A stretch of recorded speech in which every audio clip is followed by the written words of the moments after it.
70খন ৰথ থাকে, 65,610টা ঘোঁৰা থাকে, 1,09,350 জন পদাতিক সৈন্য থাকে, 2,18,700 সৈন্য লগ লাগিলে তাক এক অক্ষৌহিনী বুলি কোৱা হয়। কৌৰৱসকলৰ 11 লক্ষ সৈন্য আছিল, 24,05,700 আৰু পাণ্ডৱৰ আছিল 7 লক্ষ সৈন্য, 15,30,900। সৰ্বমুঠ সৈন্য আছিল 39,34,600 জন। তাৰে ভিতৰত এই কুৰুক্ষেত্ৰ সমৰত 39,34,589 জনৰ মৃত্যু হৈছিল। মাত্ৰ 11 জন সৈন্য কৌৰৱ পাণ্ডৱৰ যুদ্ধত বাচিছিল আৰু এই 11 জন হল যুধিষ্ঠিৰ, ভীম, অৰ্জুন, নকুল, সহদেৱ, কৃষ্ণ, সাত্যকী, যুযুৎসু, কৃতবৰ্মা, কৃপাচাৰ্য আৰু অশ্বত্থামা। এই 11 জন মাত্ৰ বাচিছিল।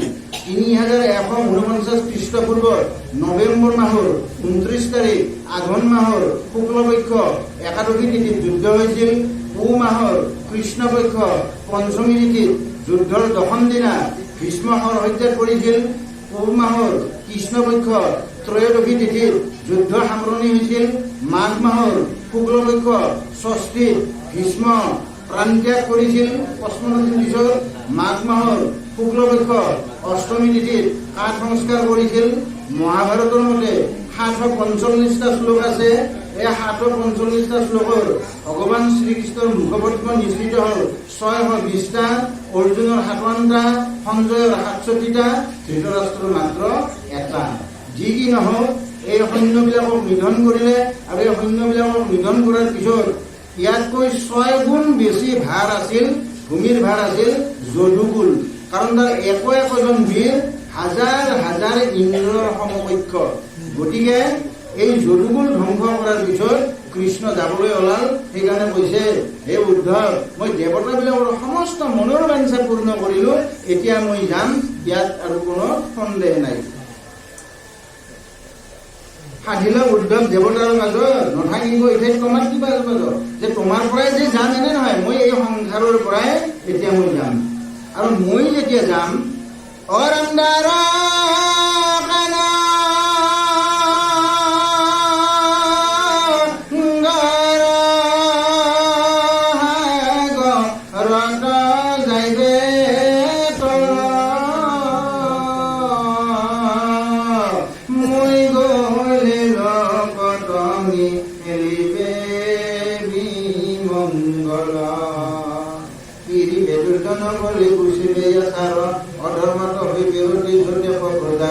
তুমি আমি দুয়োগলে মিলি নথ লুপ্ত হবে জ্ঞান ভকতিৰ পথ। হে উদ্ধৱ, মই যেতিয়া যাম, মই যোৱাৰ লগে লগে এই দ্বাৰকা নগৰ সাগৰৰ তল যাব। মই যোৱাৰ লগে লগে হিংসাৰ গৰ্ভত, ক্ৰোধৰ ঔৰসত দুৰ্দান্ত কলিৰ জন্ম হব। কৃষ্ণ এৰিয়াতে পৃথিৱী মণ্ডল অধৰ্মে জুৰিয়া ৰৈল, শ্ৰী ধৰ্ম ধৃতি সত্য শোচ নীতি কৃষ্ণৰ লগতে গইল। স্বধৰ্ম আচাৰ সবাক খেদায়া, পাপে লৈলা সামৰা, পৃথিৱীত শূন্য একো নাথাকিল এক হৰিনাম বাৰ। হিংসাৰ গৰ্ভত ক্ৰোধৰ ঔৰসত কলিৰ জন্ম হব। আৰু যেতিয়া কলি আহিব, কলিৰ প্ৰভাৱত মানুহবিলাকৰ মন কলুষিত হব, মানুহবিলাক মিছলীয়া হব, অহংকাৰী হব, দাম্ভিক হব, পৰশ্ৰীঘাত হব, নিন্দুক হব, মানুহবিলাক বিভিন্ন ধৰণৰ অসৎ প্ৰবৃত্তি হব, অন্যায়, অত্যাচাৰ, ব্যভিচাৰ, দুৰ্নীতি, ভ্ৰষ্টাচাৰ, কদাচাৰ, দুৰাচাৰ, অভিচাৰ, যৌনাচাৰ আদি কাৰ্যকলাপে মানুহৰ মনবিলাক প্ৰলোভিত কৰিব। তাৰপিছত বিভিন্ন হত্যা, লুণ্ঠন, ধৰ্ষণ, অপহৰণ, বলাৎকাৰ, চুৰি, ডকাইতি, ঠগ প্ৰবঞ্চনা এইবিলাক মানুহৰ স্বভাৱ হব। ঐক্য, সমন্বয়, সংহতি, বিভেদ এইবিলাক মানুহৰ মাজত গা কৰি উঠিব। গতিকে হে উদ্ধৱ, তুমি আমাৰ লগত যাব নালাগে। পীৰিবে দুৰ্জন কৰি গুচিবে আচাৰ, অধৰ্মত হৈবে ৰতি যতেক প্ৰজাৰ। তুমি আমি দুয়ো গলে মিলিবে অনৰ্থ, লুপ্ত হৈবে এইটো জ্ঞান ভকতিৰ পথ।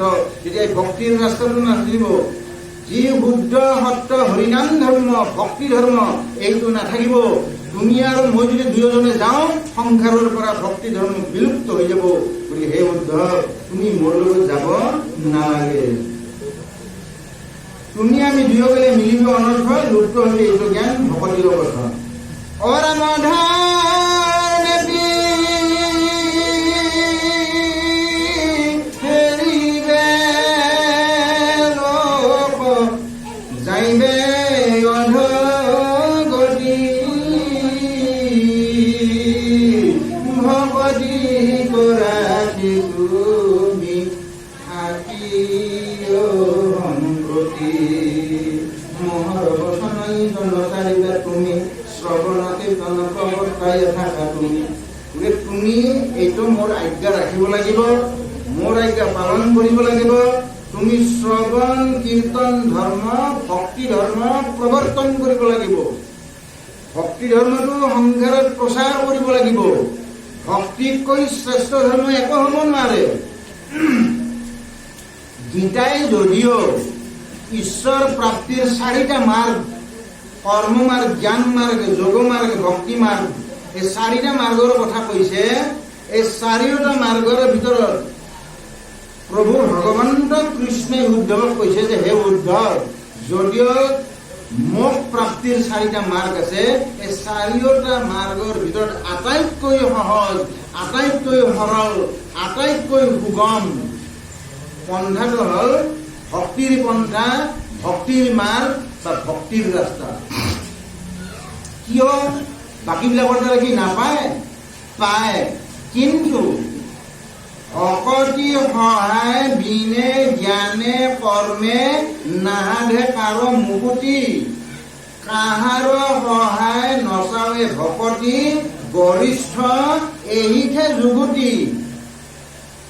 জ্ঞান কৰ্ম যোগৰ দ্বাৰাই ভক্তিৰ যদি সহায় নলয় কদাপি কৃষ্ণক নাপায়। ভক্তিৰ সহায় নাথাকিলে জ্ঞান কৰ্ম যোগৰ দ্বাৰাই ঈশ্বৰক নাপায়। কেৱলে ভকতি পুৰুষক তাৰে সহায় কাকো নাচাৱে। জ্ঞানে কৰ্মে তাবে তৰিতে নপাৰে ভকতি নপাৱে যাবে। অৰ্থাৎ জ্ঞান কৰ্ম যোগে তৰাব নোৱাৰে যদি ভকতি নাথাকে। আৰু ভক্তিয়ে জ্ঞান কৰ্ম যোগৰ সহায় নোলোৱাকৈ কেৱল মাত্ৰ ভক্তিয়ে জীৱক তৰাই লৈ যাব পাৰে। সেইকাৰণে ভক্তি শ্ৰেষ্ঠ। নকৰয় বৈশ্য মোক কৰ্ম যোগ জ্ঞানে তপ জপ বেদ মন্ত্ৰ জাইপ তীৰ্থ স্নানে। কেৱলে ভক্তিহে মাত্ৰ বৈশ্য কৰে নৰে নাহিকে উত্তম বন্ধ ভকতিত কৰে। তপ জপ দান যজ্ঞ হোম ব্ৰত তীৰ্থ স্নান দান এইবিলাকৰ দ্বাৰাই ভক্তিবিহীন হলে কদাপি ঈশ্বৰ প্ৰাপ্ত হ'ব নোৱাৰে। কিন্তু দেৱ দ্বিজ ঋষি তপ জপ যজ্ঞ দান যত শৌচাচাৰ তীৰ্থ ব্ৰত মহাজ্ঞান ইতভাৱে বিড়ম্বনা জানানিষ্ট কৰি কেৱলে ভক্তিত মাত্ৰ তুষ্ট সন্ত হৰি। তপ জপ পৰম সন্ন্যাস মহাদানে নতৱে আমাক সাংখ্য যোগ তত্ত্ব জ্ঞানে। কেৱলে ভক্তিহে মাত্ৰ মোক কৰে বৈশ্য কহিল উদ্ধৱিত তোমাত ৰহস্য। তোমাক গোপনীয়তাৰ কথাটো কলো হে উদ্ধৱ, মোৰ ভক্তিৰ দ্বাৰাহে তোমাক উদ্ধাৰ কৰিব। বাকী যোগ জ্ঞান কৰ্ম জ্ঞান এইবিলাকৰ দ্বাৰাই কদাপি ভক্তি নহলে মোক নাপায় নাপায় নাপায়। দেৱ ভগৱন্ত নাই যাৰা আদি অন্ত বেদে অনপান্ত যাৰা হিমা। জিতদেৱ ভগৱন্ত নাই যাৰ আদি অন্ত বেদে অনপান্ত যাৰ হিমা। তেন্তে বৈশ্য ভকতিত হেন হে ভকতি হিত। ভকতিৰ কি কহিত মহিমা জানিয়াৰা আনমতি ভকতিত কৰাৰতি। ভকতিহে সাধিবে কল্যাণ ভকতিত জ্ঞান ভকতিহে মহাধন নাহি আন ভকতি সাধন। বেদে মোৰ তত্ত্ব নাপায়। বেদত কৰি ভক্তি শ্ৰেষ্ঠ। ভগৱানে কৈছে যে যি ভক্তিক ভকতে আশ্ৰয় কৰে এই ভকত মোতকৈ শ্ৰেষ্ঠ। পুণ্যক ব্ৰহ্মা মোৰ ভকতৰ নহয়, গুণৰ বাহিৰ বিধি কিংকৰ নহয়। মোহতো বেদত কৰি শ্ৰেষ্ঠ হিতজন, মোৰ গুৰু হিতজন সৰ্ববচন। হৰিকে পাবৰ জানা ভকতেহে কণ্ঠ, ইহাক কহয় গীতা ভাগৱত গ্ৰন্থ। ভক্তি শ্ৰেষ্ঠ, মুক্তিতকৈ ভক্তি শ্ৰেষ্ঠ। যি মুক্তি পালে জীৱৰ কোনো আলৈ আহুকাল অশান্তি একোৱেই নাথাকে, বেমাৰ আজাৰ একোৱেই নাথাকে, সদায় সুখ সদায় আনন্দ। এই মুক্তিতকৈ ভক্তি শ্ৰেষ্ঠ বুলি মহাপুৰুষ শ্ৰী মাধৱদেৱে ৰত্নাৱলীত লিখিলে।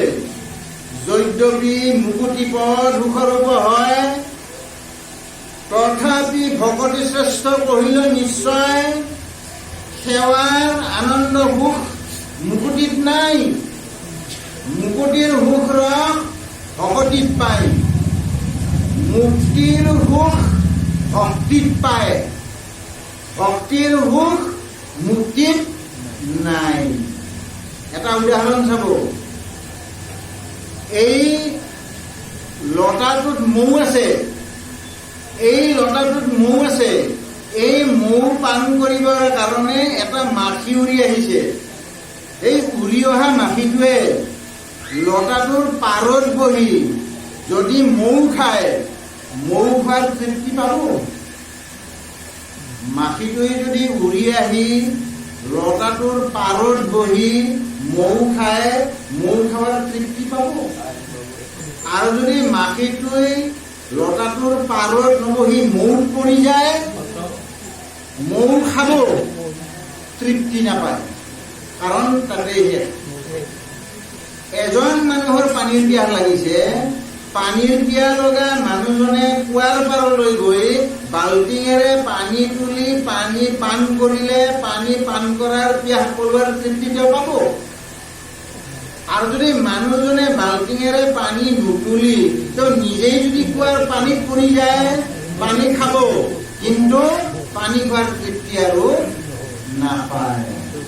ঠিক তেনেকৈ জীৱই ঈশ্বৰক ভজনা কৰি যিটো আনন্দ পায়, যেতিয়া ভগৱানৰ লগত লীন হৈ যায়,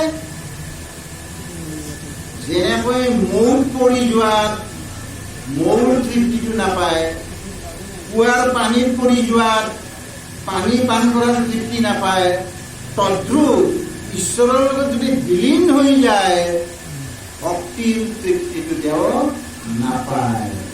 মুকুতি নালাগে প্ৰভু কোৱা বিনা, যাৰ জানা মনা প্ৰভু জানাহে আপোনাৰ। শালৈক্য নালাগে প্ৰভু একেলগে বাছা, সমান ঐশ্বৰ্যশালী নকৰ হুৱাখা। নালাগে সামীপ্য প্ৰভু নিকটত স্থিত, সাৰূপ্য সমান ৰূপ নকৰ বাঞ্ছিত। সাজুৰ্যই আপুনি মানি সুখ অভিপ্ৰায়, চঞ্চল মূৰ্খমতি সনাতনে গায়।